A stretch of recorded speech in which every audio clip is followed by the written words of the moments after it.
Basic electronics അല്ലെങ്കിൽ hobby electronics പഠിക്കുന്ന ഏതൊരാൾ ആദ്യം പഠിക്കുന്ന ഒരു സർക്യൂട്ടാണ് ഈ ഒരു സർക്യൂട്ട്. നോർമലായിട്ട് ഒരു 4, 5, 6 LED ബ്ലിങ്ക് ചെയ്യുന്നു എന്നതിലപ്പുറത്തേക്ക് ഇലക്ട്രോണിക്സിൽ, അതായത് ഏറ്റവും ലേറ്റസ്റ്റ് ഇലക്ട്രോണിക്സ് പോലും ഉപയോഗിക്കുന്ന ഒരു സർക്യൂട്ടാണ് ഈ സർക്യൂട്ട്. അതിൽ LED ഉപയോഗിക്കില്ല, അതിന് പകരം മറ്റുള്ള കാര്യങ്ങൾ ഉപയോഗിക്കുക എന്ന് മാത്രം. അപ്പോൾ ഇതിൽ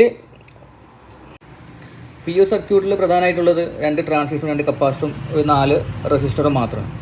അപ്പോൾ ഇതിൻ്റെയൊക്കെ ഈ കപ്പാസിറ്റർ എന്ത്, റെസിസ്റ്റർ എന്ത്, ട്രാൻസിസ്റ്റർ എന്ത്, ഇതിൻ്റെ ഉപയോഗം എന്തെന്നൊക്കെ നമ്മൾ തിയറി ആയിട്ട് ഉപയോഗിച്ച് പഠിക്കുന്നുണ്ടെങ്കിൽ പലർക്കും പഠിച്ച് തുടങ്ങുമ്പോൾ തന്നെ മടുത്തു പോകും. അപ്പോൾ ഇതുപോലുള്ള ചെറിയ ചെറിയ സർക്യൂട്ട് കണ്ടിട്ട് അതിലൂടെ നമ്മൾ ഈ ഇലക്ട്രോണിക്സ് പഠിക്കുകയാണെങ്കിൽ വളരെ സിമ്പിളായിട്ട് വളരെ താല്പര്യത്തോടു കൂടി നമുക്ക് ഇലക്ട്രോണിക്സ് പഠിച്ചെടുക്കാം. അപ്പോൾ അങ്ങനെയുള്ള ഇലക്ട്രോണിക്സ് പഠിക്കാൻ താല്പര്യമുള്ളവർക്ക് ഉണ്ടെങ്കിൽ നമ്മളെ ചാനൽ സപ്പോർട്ട് ചെയ്യുക. നമ്മളെ ചാനലിലൂടെ പ്രാക്ടിക്കലായിട്ട്, കംപ്ലീറ്റ് പ്രാക്ടിക്കലായിട്ട്, പ്രത്യേകിച്ച് ഡിജിറ്റൽ ഇലക്ട്രോണിക്സ് എല്ലാ കാര്യങ്ങളും പ്രാക്ടിക്കലായിട്ട് നിങ്ങൾക്ക്